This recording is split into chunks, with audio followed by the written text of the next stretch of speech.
7h44. Repita. 7h44. Jornal da Manhã. Entrevista.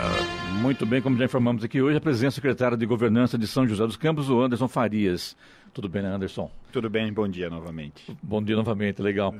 Vamos começar pelo começo, né? Sim, é melhor. É melhor assim, melhor né? assim. Anderson, vamos começar aqui falando sobre as obras do Arco da Inovação, que agora o próprio Tribunal de Justiça acabou travando tudo, né? E agora, o que acontece aqui para frente?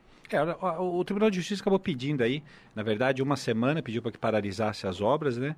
E para que uma semana fizesse uma reunião aí de conciliação junto ao Ministério Público, para que esclarecesse ali algumas informações que ficou em dúvidas, vamos dizer assim, dentro do processo, né? Que estava na Justiça, na qual já tinha sido até julgado, né? Essa reunião vai acontecer amanhã, essa reunião de conciliação junto ao Ministério Público, onde a Secretaria de Mobilidade, o secretário Paulo Guimarães e seus técnicos que irão até lá para realmente apresentar ali as informações e as dúvidas daquilo que está sendo apontado pelo Ministério Público, né? Posso garantir aqui, viu, Clemente, que as informações ali vão ser esclarecidas, né? Vai ser demonstrado, vai se rebater os números e as informações ali prestadas pelo Ministério Público, na verdade fazendo a correção das informações e demonstrando que realmente a obra não tem nenhum impacto negativo, muito pelo contrário, impacto positivo em todos os sentidos da questão de mobilidade e na verdade, principalmente com relação à importância da qual ela tem, não só ali para não só ali para o entorno, mas para a região como um todo, né? Secretário, que informações eles estão pedindo? Olha, por exemplo, diz lá, tem quase que um mito, olha, isso daí só dura apenas 7 anos. Não é verdade, a ponte não é uma solução, tendo em vista que se continua a rotatória, também não é verdade. A gente vai pegar pelos lados, que não vai melhorar, sim vai melhorar. Os dois acessos que você vai ter em nível superior agora, que são duas, né, são duas passagens superiores acima da rotatória, só isso daí, mais uma conversão direta que vai ficar de quem vem da avenida da Cassiano Ricardo para a Zona Sul, isso daí dá 49% do trânsito, quer dizer, você tira 49% da rotatória e põe para cima, né, quer dizer, você retira, quer dizer, isso daí só por si só, você já tem outro tempo semafórico embaixo. Aí diz, por exemplo, vamos fazer uma passarela para pedestres, para melhorar. Não adianta, porque não é uma questão de passarela. E uma passarela é assim, né? Para atravessar 40 metros, você precisa pelo menos de rampa de 400 metros, de cada lado. Quer dizer, então assim, são números que não tem necessidade, porque você tem um semáforo já para fazer já essa travessia de forma segura e um semáforo necessário até para que você possa fazer também a questão de tempo de carros, né, do movimento que você tem. Então, são essas informações que serão dadas, né? O Ministério Público, por exemplo, aponta da questão do sistema de transporte público, que vai só apenas 30%. Sim, é 30% do sistema. Lembrando que a cidade de São José, dentro da sua pesquisa de origem e destino, apenas 26% das pessoas andam de transporte público, né? Então, quer dizer, não tem como ser um número maior que a questão do transporte público. Se assim for, né, o anel viário, por exemplo, não passa ônibus. Ali a partir da Rua Turquia até a Sebastião Gualberto. Então, o anel viário, então, não era necessário? Porque não tem, então, a questão não é só essa, a questão é você realmente fazer de mobilidade, pensar na qualidade, na melhoria, né? E não tenha dúvida, né? Hoje, com todos os números que se apresenta, com todos os cálculos de crescimento que pode ter a cidade ainda, mesmo ali na região do Aquários, mesmo na região do Urbanova, você vai fazendo as obras, você tem outras obras que você também adequa na cidade, como a rotatória do Termas, por exemplo, precisa também sempre estar passando por algumas adequações, mas independente. No futuro, isso daí nós estamos falando depois de 2050, para chegar em números sem fazer absolutamente mais nada que você pode chegar numa solução, aliás, numa situação que realmente fica travado, vamos dizer assim, chega no nível que não é permitido você ter na questão de trânsito. Anderson, ali na região ali do Colinas, ali nessa rotatória onde está sendo construído o Arco da Inovação, a gente sabe que ele passa pedestres, mas é muito pouca gente. Se comparado com o número de veículos, isso é muito pequeno, né? Sim. Vai ter acesso para esse pessoal também? Eu acho que isso também está sendo questionado. Sim, não também. tenha dúvida. Sim, vai ter o acesso, por isso que tem toda a parte de travessia, tem a parte de travessia que seja com botoeira e a parte de travessia que fica conjugado com o tempo semafórico, né? Não vai atrapalhar então para a pessoa atravessar? Muito pelo contrário, vai dar segurança para que as pessoas atravessar. Lembrando, né? Juntamente, em conjunto com a obra, passa também ali uma ciclovia, que tem um projeto ali do sistema cicloviário que vem desde lá da rotatória dos Termas, que passa por ali, quer dizer, a travessia da ciclovia é feita de forma segura, junto às faixas de pedestre, passa por ali e vai conectando ali no sistema do anel viário, fazendo conexão essa ciclovia com duas passarelas da região sul, né? Tanto a passarela do supermercado do Carrefour como a passarela ali do Shopping Vale Sul. Até agora, Anderson, quantas paralisações aconteceram no obras dali desse Arco da Inovação? Em paralisação mesmo é a primeira, né, que houve assim, o que nós tivemos no processo de licitação para assinatura, não teve nenhuma, teve paralisação, na verdade, com relação ao edital junto ao Tribunal de Contas, é um edital em conjunto com o BID, né, com recursos do BID, né, houve para análise apenas esse tempo de paralisação no edital, e depois com relação à obra, não houve, né, essa foi a primeira na qual o juiz solicita aí para fazer essa reunião aí, para que se realmente possa lá colocar as informações e tirar essas dúvidas que tem ao processo. Será que agora, então, definitivo, agora a coisa se resolve de vez? Não tenho dúvida. Essas informações amanhã, na reunião amanhã, na data do dia 22, sexta-feira, quer dizer, terá essa reunião, e eu não tenho dúvida que o próprio judiciário também tem pressa, vamos dizer assim, isso tem um custo ao município, isso tem um custo, não é para a prefeitura, isso tem um custo para a cidade, né, em ter a obra para paralisada, né? Para o munícipe, né? Então, tanto que tem autorização para se fazer alguns movimentos na obra para que não se perca, né, para que não há uma perda também, né? Por exemplo, se tem um buraco aberto, se deixarmos aberto não dá para apertar um botão, né? Aperta o botão, desliga todo mundo em questões de 1 minuto, né? Isso também tem uma perda, a gente também precisa cuidar e ter zelo com relação à questão pública. Falando em obra parada, né? A Prefeitura retomou aí a obra da Arena do Jardim das Indústrias, finalmente, né, secretário? Não tenha dúvida, né? Que é uma obra importante. Não é de mobilidade. Já está pronta, não? Já está pronta? Está em processo de licitação, né? Deve abrir agora no começo do mês de março, mas importante, né? Vamos lá, de mobilidade, vamos de uma obra importante como o Arco da Inovação, vamos para a Arena, que não tenha dúvida, né? Uma outra obra importante, infelizmente, nos últimos anos, parada, né? Essa obra ficou parada aí, o governo passado, por uma opção, resolveu parar essa obra, que também é um grande prejuízo, né? Você vê que o que nós tínhamos aí há 5 anos, com 23 milhões, se eu não me engano, me falha a memória, para terminar a obra, hoje está em 50. Né? Quer dizer, por quê? Porque aumenta, tem as questões de mudança de valores e tem uma outra questão também de análise de todo aquele material que ali ficou exposto ao tempo, né, que você tem que fazer uma análise, principalmente na questão de engenharia. Mas enfim, mas é importante, não tenho dúvida, para os esportes, né, e para a cidade, para a região, vai ser um ambiente ali importante para o esporte, não só para o basquete, mas acho que para várias outras modalidades da cidade. Também, né? E para eventos, né, ali. E a cidade não merece, né, porque aquela obra virou, nesses últimos anos, um elefante, né, o famoso elefante branco, uma obra parada na cidade. A cidade não tem o porquê ter isso. O prefeito Felício, desde o início do seu governo, sempre falou, isso daqui é uma obrigação nossa de realmente viabilizarmos para que a gente realmente possa retomar essa obra e entregar para a cidade uma obra importante, principalmente para o esporte da cidade. Qual que é o planejamento de entrega? O planejamento de entrega, acho que, se eu não me engano, são 18 meses de obra, né? Quer dizer, é uma obra que também não é pequena, ainda falta muito ainda para fazer. Só ano que vem, então. É uma obra grande, né? Sim. Com certeza só para o ano que vem. Agora, o processo de licitação, caminhando, se der tudo certo, dentro dos prazos, o processo de licitação já tem seus prazos de publicação, seus prazos de recursos e habilitação, mas a gente acredita que para o final do ano que vem, não tenha dúvida que fique pronta. Você disse que parou aí no governo passado, né? Que houve um embate jurídico aí, acabou travando tudo. Com relação ao Arco da Inovação também, eu ia te perguntar, acabei esquecendo, também essas ações na Justiça foram ocasionadas em razão de ações de oposição? Também, né? Isso teve também? Teve também algum questionamento. Esses questionamentos que foram feitos pela oposição foram arquivados, esses não prosperaram, né? Mas porque sem nenhum tipo de embasamento isso não se prosperou, né? A questão agora com relação à Justiça ter feito essa suspensão foi simplesmente para poder fazer essa reunião de conciliação e colocar as informações junto ao Ministério Público, né? Junto aos técnicos, né, do CAEX, do Ministério Público, que apresentam ali alguns números que eles têm de históricos passados ali com relação à região, com relação a trânsito, né? Então isso daí será, mas a oposição tentou parar, né? Quer dizer, querido, quanto pior melhor, né? Vamos parar que fica melhor, quer dizer, isso daí, eles gostam de obras como a Arena parada na cidade trazendo prejuízo ao município, né? Por outro lado também, além da retomada da obra da Arena, o Anderson, aqui a gente está tendo muita reclamação com relação aos poliesportivos abandonados. O que está acontecendo? Não tenha dúvida, né, o Clemente, assim, a gente a gente tem que olhar para frente e, aliás, o prefeito Felício faz isso, na administração vamos olhar para frente, mas os poles ficaram abandonados há 4 anos, quer dizer, hoje não é uma manutenção que se precisa fazer, na verdade, é reforma. Tanto que tem hoje mais de 7 milhões sendo investido aí em 3 poliesportivos, né, o de Santana, Campos dos Alemães e do Cerejeiras, está sendo reformado, né, completamente, quase pouco mais de 2 milhões em cada um, e a criação de um novo poliesportivo lá no Santo Inês. E os demais estão passando por manutenção e reforma, né? Então, não tenha dúvida disso. Ali, através do esporte educacional do Renato Santiago, vem fazendo esse trabalho. O Vale do Sol, nós terminamos agora quase 1 ano, quer dizer, dentro do poliesportivo ali para fazer e a manutenção dele, quer dizer, não é apenas deixar de se fazer aquela manutenção preventiva, né? Que nem na nossa casa. Se a gente fechar ela e ir embora e não cuidar, ela vai deteriorar, não tenha dúvida, o imóvel deteriora muito rápido, né? E não cuidar pior ainda, né? Então, mas isso está sendo feito e estamos, assim...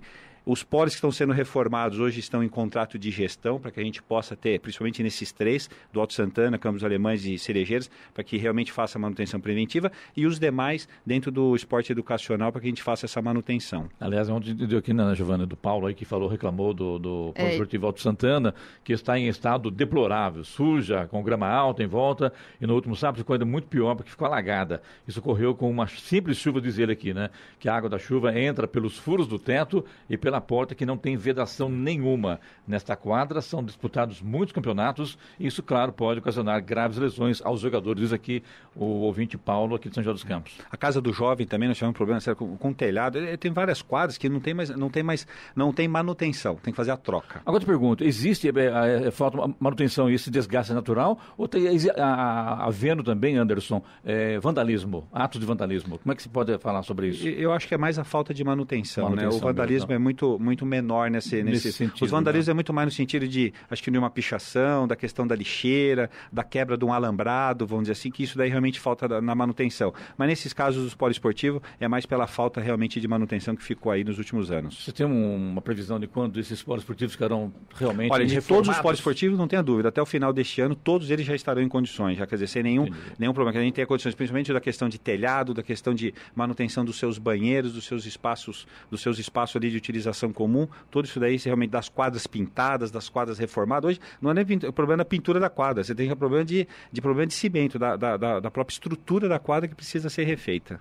Pelo jeito, pergunta chegando, né, Giovana? Temos sim, ó. Vou falar... Vou passar aqui nosso WhatsApp ouvinte, que é o 99707-7791, repetindo, 99707-7791. Hoje aqui conosco o secretário de Governança de São José dos Campos, Anderson Farias. Então vamos começar pela Ana Paula. Ela mora no Altos da Vila Paiva e precisa de uma ajuda urgente em caixa alta, como ela colocou aqui, secretário da Prefeitura. Ela diz que na Rua 8, sem saída, lá no bairro dos Freitas, o antipoeira que fizeram na gestão passada está em péssimas condições. A rua sem asfalto, né? E dá acesso para a chácara dela, e ela diz que não tem condições de transitar. Para se ter uma ideia, no final de semana passada ela teve visita que não conseguiu chegar na casa dela, teve que deixar o veículo estacionado lá embaixo, porque ela disse que no caso, o acesso da casa dela é um morro. Então ela pede, por favor, que a prefeitura ajude. Ela diz que já reclamou num 56. E aqui também, né? Mas Várias não deram vezes, retorno, né? exatamente. Já mandou pra gente aqui também. Mas, Ana Paula, só um pouquinho só mais de paciência, né? Infelizmente,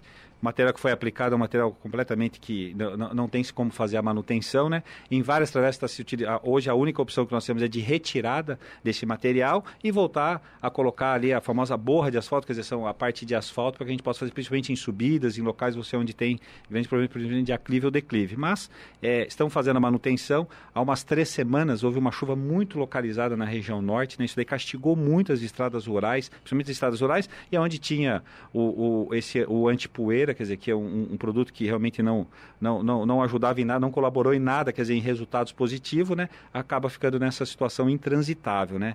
A gente cuidou, concentrou grande parte da manutenção na parte das estradas rurais, para que a gente pudesse, nenhuma estrada nossa ficou interditada, a manutenção das pontes que foram feitas, para que a gente pudesse não deixar nenhuma estrada interditada, né? Quer dizer, nesse momento as estradas rurais estão bem, Anderson? Elas não estão bem, elas estão transitáveis. Né? Não tem nenhuma que não esteja transitável, que não possa passar nem o transporte público e nem o transporte escolar, né? Principalmente, né? São Francisco Xavier, nós tivemos 2 pontos lá de queda de parte, teve que fazer obra de contenção ali na Pedro Davi, e nas demais estradas rurais, a gente tem um número muito grande de estradas rurais em São José dos Campos, principalmente na região norte, né?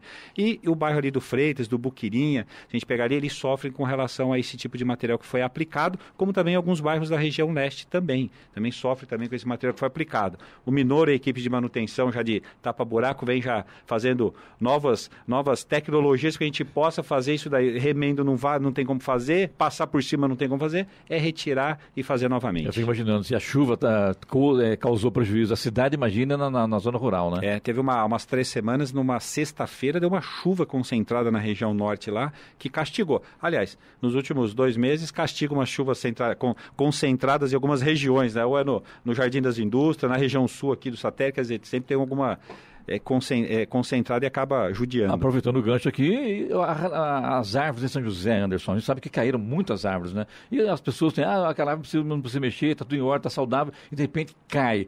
Existe um trabalho hoje nesse sentido, porque a gente sabe que aumentou muito o número de árvores que caíram aqui na cidade de São José dos Campos nessas últimas chuvas, né? Sim, até a questão até sem chuva, né? Até sem chuva, da 9 de julho. Sim, é verdade. É uma árvore que você vê sadia, ela acabou, deitou, caiu, né? Caiu com raiz e tudo, acabou deitando com raiz e tudo, uma árvore saudável. Mas o quanto essa árvore já foi judiada, né? Até por esses temporais que se deu, né?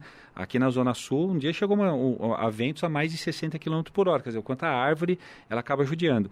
Tem sim um processo na Secretaria de Urbanismo ali do Manara, hoje contratando um serviço, um serviço para que realmente possa fazer acompanhamento e levantamento com mais detalhe de todo o nosso, das árvores, né? Hoje começando um serviço principalmente ali da região central do Esplanado, onde tem uma grande concentração ali de árvores mais antigas ainda, e uma regulamentação junto com as pessoas e divulgação também, né? Que não pode plantar qualquer árvores, né? Sim. Também. Então tudo isso daí hoje já se mudou muito essa questão hoje com relação não pode, às árvores, dia, né? Hoje acontece muitas coisas também das pessoas que querem tirar a árvore, não tem, quer dizer, se pede mais para suprimir do que para plantar. Aí você tem um outro problema das pessoas que judiam também da árvore, porque elas querem tirar a árvore. A prefeitura nega, por razões técnicas, que a árvore está sadia, né? Mas de alguma forma vai lá e põe um cimento no entorno do caule dela, quer dizer, das raízes, vai abafando ela para tentar matar a árvore. Isso também traz um grande prejuízo, né? Então tem que ter uma conscientização com relação desde do plantio da árvore e também do cuidado que nós temos que ter, né? Que é uma judiação, né? Isso é um crime, né? Eu acho. Não tenha dúvida, né? Secretário Felipe Duque, que é morador do Jardim das Indústrias, ele quer perguntar qual é o critério que a Prefeitura utiliza para definir qual ponto deve ser focado. Por exemplo, por que a ponte estaiada e não a saída da Revap? Olha, saída da Revap, acredito que ali na Dutra, né? Deve ser, né? Ali é federal e não tenha dúvida, né? Mesmo assim, o município já pensou no passado com relação à saída da Revap, né? Aquelas marginais que existem ali, foi uma exigência na época do prefeito Eduardo Cury com relação à ampliação da Revap de fazer aquelas marginais, né? Imagina se não tivesse as marginais ali chegando ao Vista Verde, já foi uma dessas. A questão, por exemplo, vou dar um exemplo bem prático, né? Do BID com relação ao Arco da Inovação. O governo passado, por exemplo, tirou a Via Banhado do processo do BID e tentou colocar a Ponte Maria Peregrina como financiamento do BID. A gente sabe que a obra Maria Peregrina, uma obra parada, o prefeito Felício retomou as obras e entregou agora recentemente, né? Essa obra da Maria Peregrina... recursos da prefeitura, ou não? Nesse caso, com recurso da prefeitura. Entendi. O governo passado, quando fez a licitação, tentou aprovar esta ponte no BID. O BID não aprovou a construção da ponte. Por quê? Porque não reunia as informações e dados do sentido de transporte público, quantidade de veículos, de pedestres, quer dizer, várias informações a qual o BID, no caso, nesse empréstimo, é voltado para a mobilidade urbana, né? E a Ponte do Arco da Inovação, por exemplo, reúne já essas condições, né? Como o viaduto Canebu reúne essas condições, que é, né, o seu alargamento, como a Via Cambuí, você vê, a Via Cambuí hoje não tem ônibus. Mas aí ela reúne outras condições de futuro, de fazer ligação entre duas regiões, da região sudeste com a região leste, também de integrar a região leste também, da parte do Novo Horizonte, enfim, ela reúne outras informações, mas ela não tem hoje um sistema de ônibus, ela é uma via nova, né? 99% dela passa em trechos que não existem, vamos dizer assim, é uma via totalmente nova. Então, tem alguns critérios, né? E por isso que não são qualquer obra de mobilidade, tem que ter vários critérios com relação à mobilidade, com relação à ligação de região, com a importância do transporte coletivo, para que realmente possa aprovar. O André Costa é morador do Colinas 2, na estrada do Cajuru. Ele pergunta se há alguma chance de revisar com a Prefeitura como está o processo para a abertura da estrada do Cajuru, acessando a Carvalho Pinto. Ele diz o seguinte: quando as obras do túnel de acesso ao Novo Horizonte iniciarem, estaremos mortos no Cajuru. Não, olha, ele tem uma boa saída, viu? Ele tem razão da questão do acesso, mas assim, ele tem uma boa saída. Hoje sai pelo Setville, né? Vai passar pela obra da Cambuí até para sair aqui na região da Avenida dos Astronautas, né? Hoje tem ali uma grande ligação do Campo São José com o Setville, com a região sudeste ou até com o próprio Jardim da Granja, né? Mas ele tem razão, é um compromisso do prefeito. Logo no segundo mês de governo, em fevereiro de 2017, o prefeito foi a São Paulo, junto ao governo do estado, pedindo autorização com um projeto, né? Esse projeto está em andamento, está em análise ali com relação a Dersa, quem é a responsável pela concessão ali da rodovia da Carvalho Pinto, né? O prefeito já colocou à disposição tanto o projeto como também a execução do projeto, né? Então, são duas ações ali. A continuação da pavimentação, ali depois, logo após ali o Pousada do Vale, ali a pavimentação até a rodovia, até a rodovia Carvalho Pinto e também fazer uma nova alça de acesso ali para a rodovia Carvalho Pinto. Muito importante ali, principalmente para o crescimento e atração de novas empresas ali do entorno ali, para que realmente possam ter esse acesso à rodovia Carvalho Pinto. E não tenha dúvida, aos moradores também. Então o Cajuru não estará então abandonado, né? Não, de forma alguma está. Agora, o prefeito já esteve em São Paulo novamente com o novo governo, né? Porque houve a mudança do governo, com o novo governo, cobrando novamente, e o processo está em análise. Tem algumas requisitos, algumas regras ali com relação à rodovia. A rodovia Carvalho Pinto é uma rodovia fechada, que eles dizem assim, que não com acesso, mas o prefeito já colocou em projeto toda a parte de um novo projeto de acesso ali, para que realmente não tenha impacto negativo junto à rodovia. Morador. Isso. Olha, o Leonardo, da Vila Iracema, ele gostaria de mais uma vez pedir que a quadra de areia no Parque Martim Sererê, em que jogam vôlei e futevôlei, não tem areia ainda. Está com grama e sujeira na quadra. Pede uma ajuda, secretário. Não, ok, vamos verificar lá. Em algumas quadras de areia a gente vem fazendo até a troca, né? Por grama sintética, vem fazendo essa reforma, né? Mas vamos verificar e colocar areia. A areia tem que ter uma manutenção constante, né? Agora, a gente diz o seguinte, o mato ultimamente ele cresce, até a grama sintética cresce, né? De tanta chuva e o tempo faz crescer o mato, cresce até grama sintética, daqui a pouco vai crescer, né? Por que você manda plantar areia? Vai que nasce também. Vai que nasce, né? Não, mas, ok, está feito o pedido, vamos pedir para verificar. Você falou sobre o Felício indo para São Paulo para ver se... que foram promessas de campanha. As promessas de campanha do Felício estão colocando, estão acontecendo? Como é que está essa situação dele? Tudo que prometeu, está conseguindo cumprir, o Anderson? Sim, hoje do plano de gestão do prefeito, hoje com 84% cumprido, né? 84% cumprido, né? E os demais todos em andamento, viu, Clemente? Então, assim, acompanha, não tenho dúvida, o prefeito hoje já entregou mais daquilo que ele se comprometeu, mas isso daí faz parte da questão, assim, isso faz parte da obrigação de nós realmente fazermos, inovar e aplicar cada vez melhor os recursos público, né? Mas já tem sim, daquilo que foi comprometido, tudo em andamento. Por exemplo, esse acesso do Cajuru foi um compromisso dele desde que tem a aprovação do governo, porque a gente já sabia desde o início que existe um terceiro para que realmente possa autorizar, né? Como também, junto ao governo do estado, a volta da virada cultural em São José dos Campos, né? Desde que com a parceria, isso também está no plano de gestão, mas sim, dependência em alguns casos junto ao governo do estado, tanto a obra do Cajuru como a virada cultural, a gente depende do estado, mas não é por isso que não se faça as cobranças e a gente apresenta a parceria junto ao Estado. Agora, 2 anos de mandato, já cumpriu com 84% do que havia prometido, falta 16%, isso vai rapidinho também, né, o Anderson? Sim, não tenha dúvida. Existem algumas promessas mais contundentes que de repente demore mais ou como é que Não. Estão todas, vou dizer assim, controladas dentro da programação para que realmente faça, né?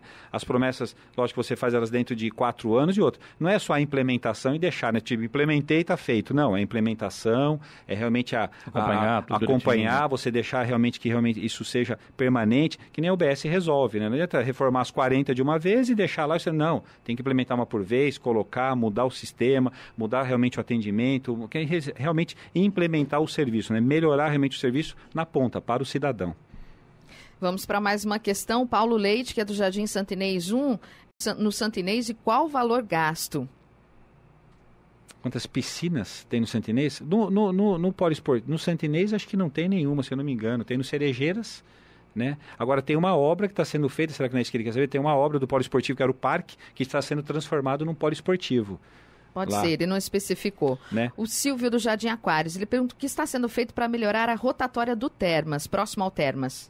O rotatório do Termas já teve ali uma pequena alteração, né? Mas tem sim, ali tem uma negociação, fizemos uma permuta agora recentemente de áreas, né, do poder público ali com o próprio Termas ali, para que aconteça uma alteração ali no formato, né? Quem vem do Urbanova, por exemplo, para acessar a Via Oeste, não há necessidade de passar pelo semáforo, quer dizer, você já tem uma saída anteriormente, tem uma nova rotatória próxima ali ao Hospital Vivale, uma nova rotatória que conecta também com o Vale dos Pinheiros, enfim, tem uma alteração ali que se faz ali, né? Não tem prevista essa obra ainda, mas nós já estamos fazendo toda a parte de áreas, né? Para que coloque ali as áreas. Essas permutas de áreas já foram feitas, já são áreas de domínio do município e tem parte de áreas que ainda são de domínio da Secretaria de Patrimônio da União, que são o antigo leito né, da linha férrea, que também a gente já estamos finalizando já esse processo já para que essas áreas venham para o município. Esse estrangulamento ali na região ali do Termas é em razão do crescimento muito rápido do Urbanova, né? Nós fizemos no ano de 2017, né, prefeito, nós fizemos o alargamento da Lineu de Moura, né, que melhorou bem ali aquela questão da saída do Urbanova, principalmente daquele conflito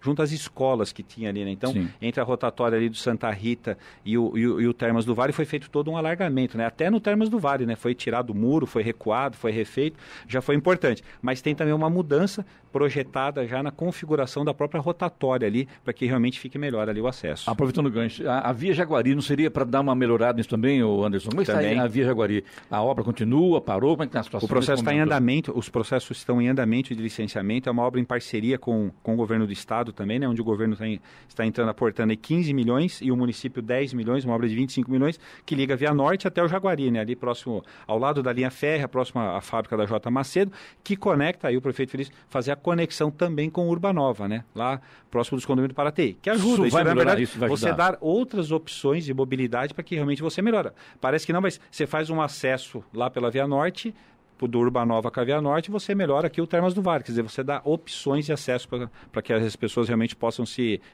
deslocar. E a interligação com o Jacareí, como é que está lá a conversa com o prefeito Isaías Santana, com o governo do estado, sai ou não sai? Olha, ele tem que sair um dia, né, não tenha dúvida, não sabe né? quando, Principalmente né? ele, olha, eu já falo isso pro prefeito de Jacareí, né, nós estamos indo, né, já fez a Via Oeste, agora prolongou mais 2,5 km, chegou até o Limoeiro, daqui a pouco a gente anda mais um pouco, o Jacareí precisa também avançar para cá para a gente nos conectarmos, vamos dizer, ali na divisa ali próximo ao Unip. Para fechar com você agora, Anderson, o rotatório do gás então começou também, então já é mais uma obra para entregar a população. Mais uma obra muito importante ali também para a região leste, que hoje tem uma saturação ali, principalmente no horário de pico, né? Uma obra importante. Durante a obra, né, a gente pede algumas rotas alternativas, né? Ainda não, mas daqui uns dias realmente começa a ter ali um impacto maior com relação à obra, mas é para melhorar, não tenha dúvida disso daí, e tem terá placas indicativas para a gente possa ter rotas alternativas e também divulgação de material para que as pessoas possam ter, que nem eu falo lá da região do Cajuru, né, ele vai sofrer um pouco, mas tem ali algumas rotas alternativas para poder melhorar. O futuro está aí, né? Não tenha dúvida disso. Né? Então tá bom, Anderson, obrigado a você, sucesso e apareça mais vezes. Eu que agradeço, viu? Mais uma vez e um bom dia a todos. Bom dia, a hora? 8h11. Repita. 8h11.